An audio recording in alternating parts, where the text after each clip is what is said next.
Is the mind of a newborn a blank slate, awaiting the world's touch to give it shape? Or does it carry a hidden structure guiding how we perceive life?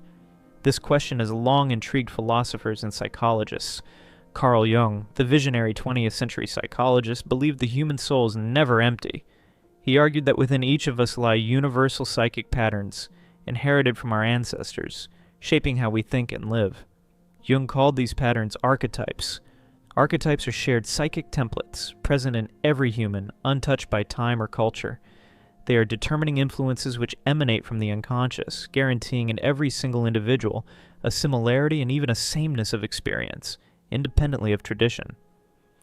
From the unconscious, there emanate determining influences which, independently of tradition, guarantee in every single individual a similarity and even a sameness of experience. They are not personal memories, but a deep legacy of humanity, molding our thoughts, emotions, and actions. Jung uncovered them when he noticed striking similarities in symbols across myths, religions, and even the dreams of those with schizophrenia.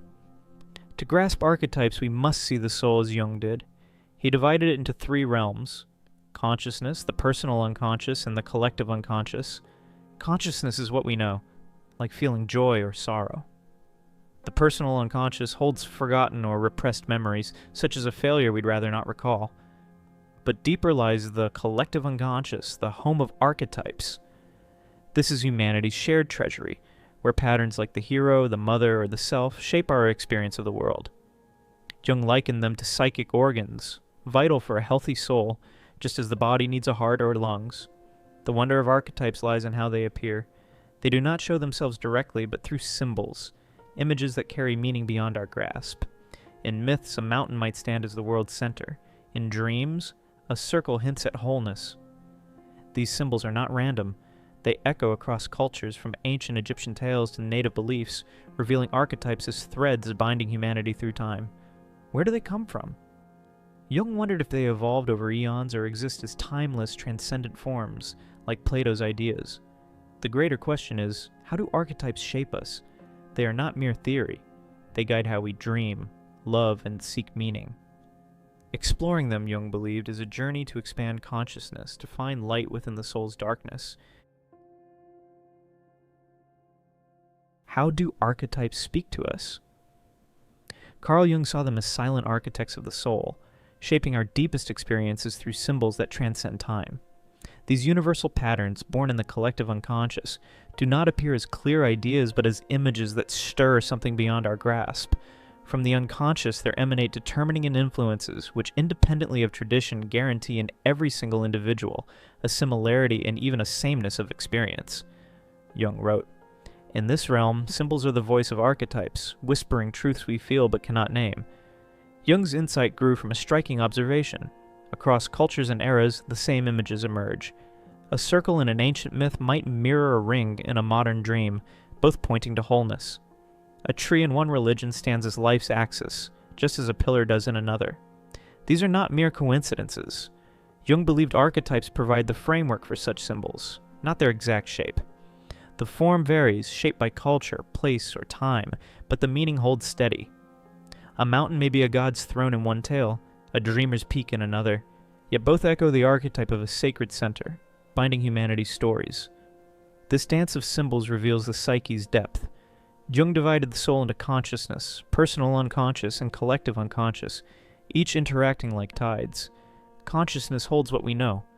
The personal unconscious is what we've forgotten, but the collective unconscious is where archetypes live, unchanging patterns that guide us unseen. They are, as Jung's student Erich Neumann suggested, psychic organs, structuring our minds as lungs shape breath. Without them, our thoughts would scatter, lacking the roots that tie us to the past and to each other. Symbols are how we glimpse these roots. Unlike signs, which point to known things, like words naming objects, symbols reach for the unknown. A lion in a story isn't just a beast. It might embody courage, an archetype stirring within. Jung noted that whenever we speak of symbolic contents, we move in a world of images that point to something ineffable. These images don't define. They invite. They gather around truths too vast for words, each offering a new angle on the mystery. A circle, a cross, a flame, all hint at archetypes, their forms shifting yet anchored in the soul's shared will. Why does this matter? Because symbols bridge the conscious and unconscious, offering clues to who we are. They appear in dreams, art, faiths, urging us to look deeper. Jung saw them as keys to expanding consciousness, steps toward a life more awake. What symbols call to you? Their whispers mark the path to truths waiting to be known. What lies at the heart of the archetypes? Carl Jung saw one pattern above all, the self, and at the core that unifies the soul's many voices. This archetype is not just a piece of the psyche, it is its center, guiding us toward wholeness. Whenever we speak of symbolic contents, Jung wrote, we move in a world of images that point to something ineffable. The self speaks through symbols that echo across time, from ancient myths to fleeting dreams, calling us to become more than we are. Jung found the self in countless forms. A circle with a center, a mandala, appears in temples and sketches, symbolizing balance. A cross divides yet unites, marking a sacred point. These images, Jung noted, are not random. They arise from the collective unconscious, where the self reigns as the archetype of totality. Unlike the ego, which knows only fragments, the self embraces all, light and shadow, reason and instinct. It is, as Jung suggested, the fountain of our being, the source that aligns the psyche's realms, consciousness, personal unconscious, and collective unconscious. The self-symbols are universal yet varied. In one culture, a tree stretches between earth and sky, its roots and branches one.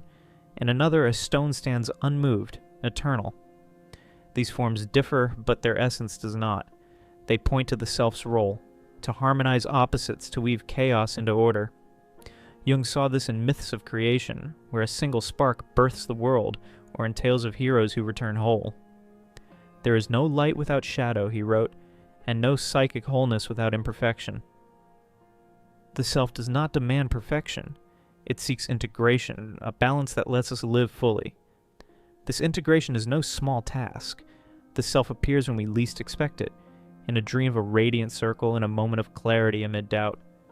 Jung believed it guides us unconsciously, nudging us toward growth, yet we often resist, clinging to the ego's narrow view. To heed the self is to face our contradictions, pride and fear, desire and restraint, and find unity within them. Symbols of the self, like mandalas, are maps for this journey, their centers pointing to a truth beyond words. Why does the self matter? Because it calls us to expand, to see ourselves not as scattered parts, but as a whole.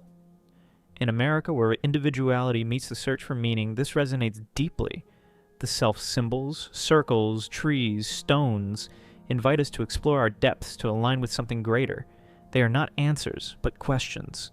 What center holds your soul? To seek it is to step closer to the light Jung saw as life's purpose. Why do archetypes endure? Carl Jung saw them as the soul's timeless guides, urging us toward a greater awakening. They are not relics of the past, but living forces, shaping our dreams, our stories, our search for meaning. Man's task, Jung wrote, is to become conscious of the contents that press upward from the unconscious. The sole purpose of human existence is to kindle a light in the darkness of mere being. This is the heart of Jung's vision, to expand consciousness, to weave the archetype's wisdom into a life fully lived. The self, the central archetype, points the way. Its symbols, circles, trees, radiant centers, call us to unify our fragmented souls. But all archetypes, from the hero to the shadow, play their part. They emerge in myths and art, in quiet moments of insight, whispering truths we've always known. Jung believed they bridge the conscious and unconscious, inviting us to see beyond the ego's limits. A dream of a mountain, a tale of a quest. Each is a spark, igniting questions about who we are and why we're here. This journey is not abstract. Archetypes live in our choices, our loves, our fears. They ask us to listen, to the symbols that stir us, to the patterns that guide us. Jung saw their source as a mystery, perhaps woven through eons, perhaps eternal like stars. Yet their purpose is clear, to help us grow. There is no light without shadow, he wrote, and no psychic wholeness without imperfection. To heed the archetypes is to embrace both, to find meaning in the tension of opposites.